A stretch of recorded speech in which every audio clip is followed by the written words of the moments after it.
Hello to my kindred spirits, new followers, and hopefully new subscribers. If you haven't subscribed, I'm going to ask you really early on the video here, please do so because it does help my channel out.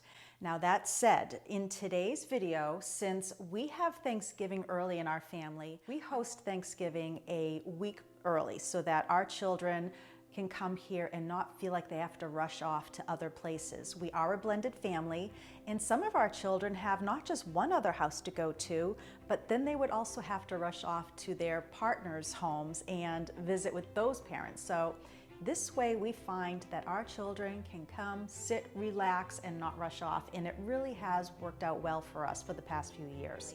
I'm going to show you our finished Thanksgiving tree, which I do every year. It was a tradition that my mother started. I'm going to show you a garland that I did in the dining room and moving furniture around. I was actually going to use the kitchen to set up all of our dining, but we have anywhere from 15 to 20 people coming, and I decided to set the table up in the great rooms. Several of you have commented and thanked me for not going right into Christmas. I did that on purpose this year. I've been really working hard at living in the moment. And I realized that if I'm trying to keep up with all of the Joneses doing their, just looking at the mail, if I try to keep up with everybody here on YouTube that are showing their Christmas decor, I wouldn't get to live in the moment for our very first Thanksgiving here at Sugarwood. And I'm really enjoying the experience. And I'm seeing how this house works and doesn't work for entertaining. You know, case in point, I moved furniture around this space thinking I was going to have our group here. But it really does work, I feel, a lot better in the great room. So I think living in the moment is helping me also with the design of the home. And I also am going to show you how I lit this chandelier. So that's it for now. I hope you enjoy. And then next week, we're gonna go into Christmas because my Thanksgiving is gonna be over. So I'm gonna start my holiday decorating probably in a few days.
Well, as I mentioned earlier, I am moving furniture in the kitchen area here, thinking I was going to be setting up all of the tables for our Thanksgiving meal. But after everything was moved and all that was said and done, I ended up realizing that the great room would be a really pretty space to set up because we have the wood stove and I could have the tables in one long row versus all in a side-by-side manner. But I'm going to keep this running and you'll see me moving things around, and the sideboard table that I'm moving right now does get moved to the great room, and it's going to work out perfectly to put beverages on during our lunch. Goodbye, Queen Bess. You're being moved.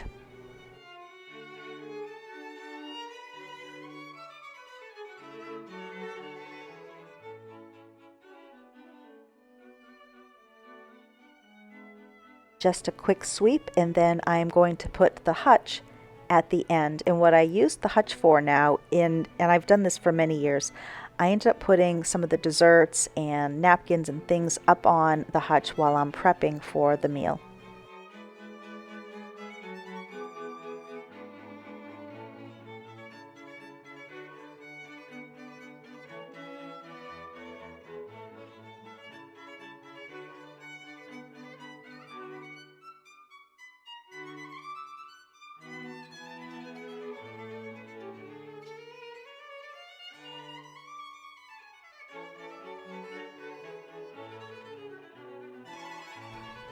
A craft project. My craft project for the week is spray painting some of the dried items that I already collected, and I'm going to collect a few more hydrangeas, and the reason I do that is the ones that I got earlier were actually too large for the tree. Willow keeps trying to come close to me with her ball. She wants to drop it in the box, and I'm just not going to have anything to do with that right now. I need to get to spray painting.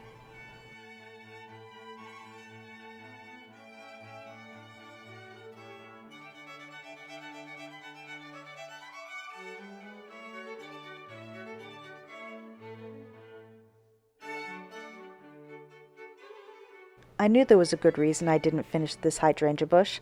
Now I'm going to be taking mostly the small ones off of this, and then I'll get back to trimming the bush later.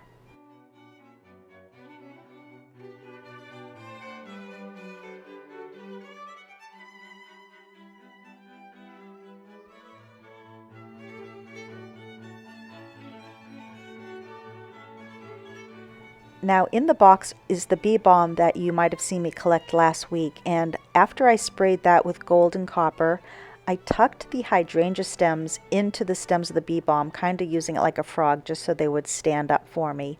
And this is a bright metallic copper, and I also used a bright metallic gold.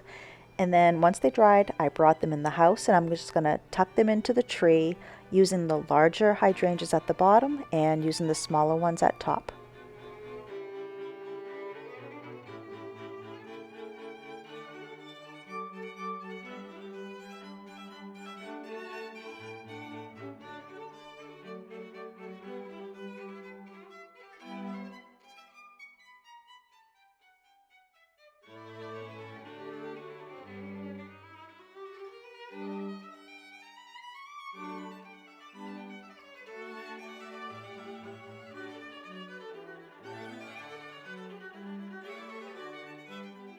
And here it is all done, but in a moment, wait until you see it at night. It really is beautiful, if I do say so myself.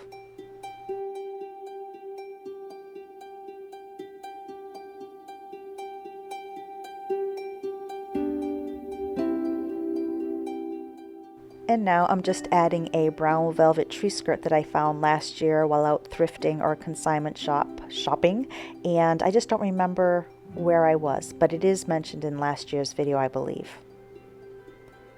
And boy, have I been consignment shopping already for Sugarwood. I have some beautiful things I've been putting aside.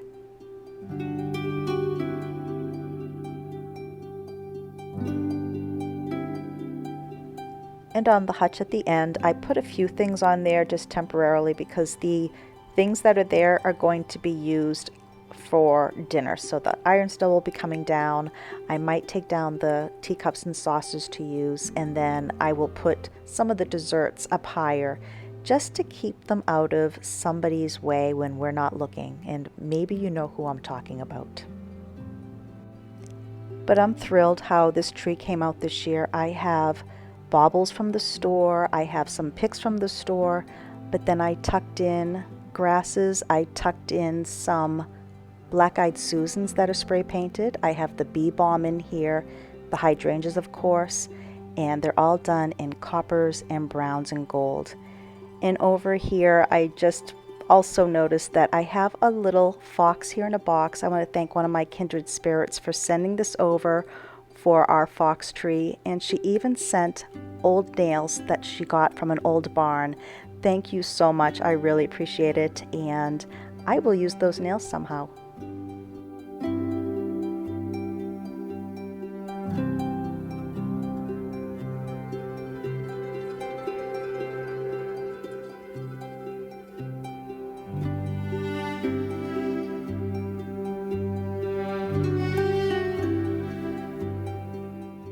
And Queen Bess, I tucked her on the other side with a small table underneath, brought out some brass lamps, and I will probably use this for where we put our keys. Now let's grab some of the hydrangea that I did in the gold and head into the dining room. I also have some grasses that I sprayed gold, and I'm going to start tucking everything in to the garland that I put up last week. This garland was pre-made, all the greens, But in here I have, once again, hydrangeas, bee balm. I have the pods of black-eyed Susans, the grasses. I also have some iris pods in here, and I'm going to do a close-up in a minute and you'll see everything.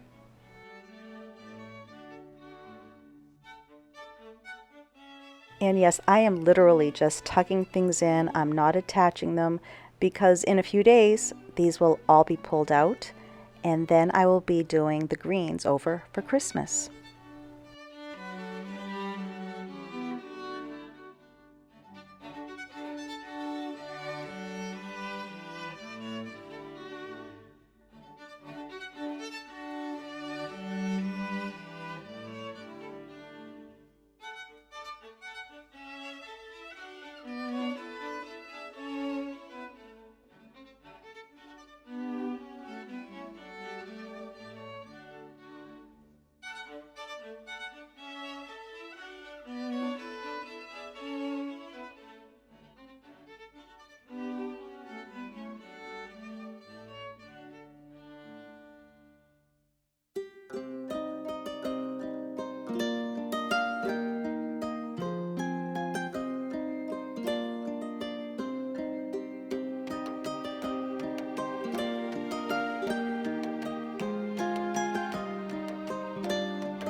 Wiring the chandelier to plug in until our electrician adds an electrical box to hardwire it.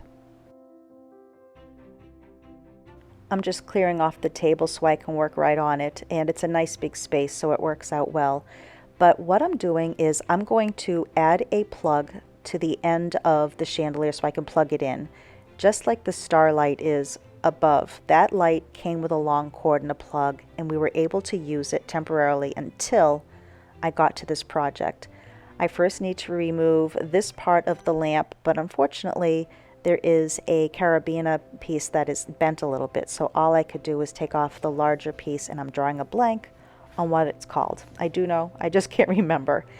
And I held the star light up with just a double-sided shepherd's hook because I wanted it to drop down a bit. This light and another like it is going to go on the porch. Now what I'm doing here is just trying to figure out the length that I want. I know some people like their chandeliers higher. I personally like them a bit lower. If you had real candles in here, you're not going to have it up close to the ceiling, and that's the thinking I go by. Now what I'm also going to be doing here is I want to show you the one type of plug that I have, and then I had to get another one. You get these at the hardware store, and all you're going to be doing is when you open it up, there are two holes. That is for the wire to go in. Now the wire that I purchased was a piece of extension cord wire, which is thicker and a little bit beefier than lamp wire, because I have the chandelier and I wanted enough power to it. But what I didn't realize is that this cord is too thick for this particular plug.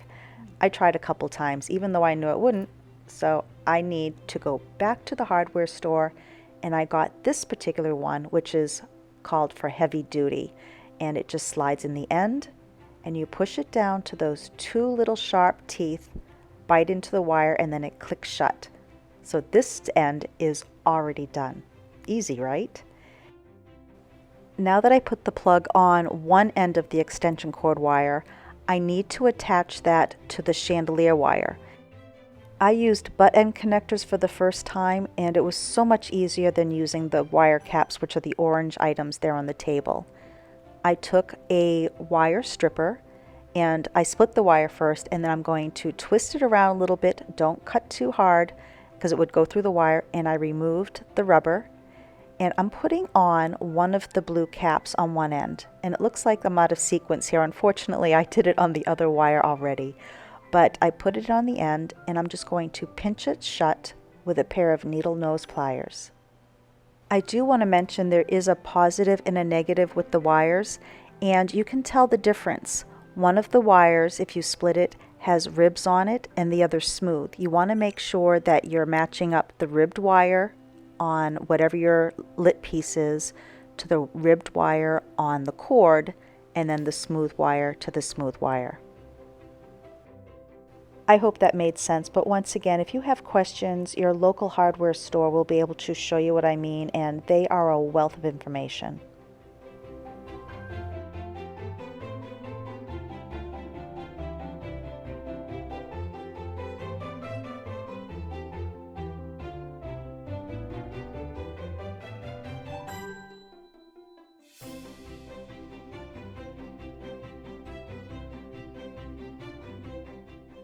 And when I'm working on a project like this, I like to use a piece of electrical tape to go around each of the connectors, top and bottom, just to make sure if something comes loose that the wires aren't going to be exposed. And then after I do each individual, I'm going to tape them together.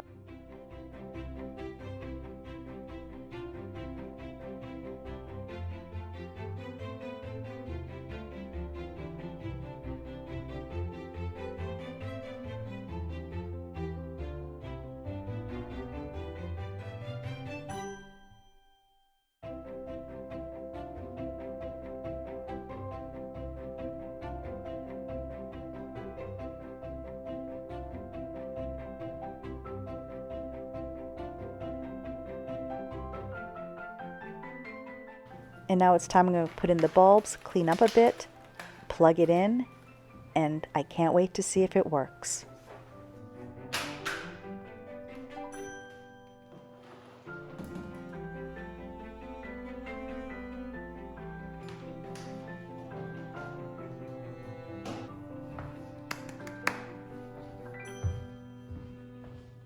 One more thing off of the checklist that makes it feel more like home.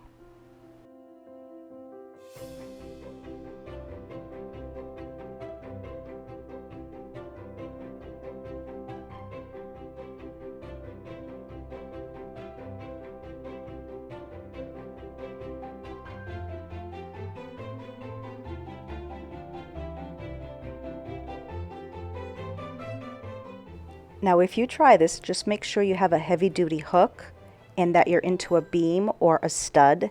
And then I was lucky enough to have a beam to run my cord down, but you could run yours in and out of a chain or even do a fabric sleeve to hide it and then use another hook at the end.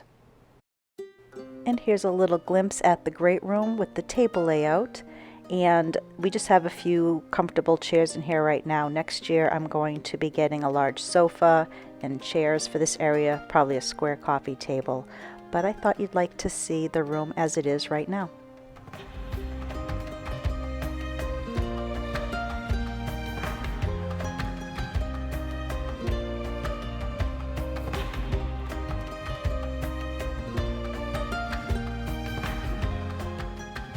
And for those wondering what I'll be serving for Thanksgiving, a very traditional meal. Our traditional Thanksgiving is fairly simple. We're going to be having the turkey with stuffing, corn, mashed potatoes, green bean casserole. We are going to be doing squash and plenty of desserts such as my homemade pecan pie, homemade apple pie, and my butterscotch rolls. And those last three desserts are linked below. I make those every year. Well, I hope you liked today's episode. The house is starting to feel cozy, and I hope that you're getting some ideas to help inspire you to find your own version of fine living in your home, no matter how simple or grand that may be. I really enjoy sharing things that I'm learning as I go and sharing my knowledge from things that I've done in the past. And I do hope you subscribe if you haven't done so already. And for those who have subscribed, thank you so much. It really means a lot to me. Bye now.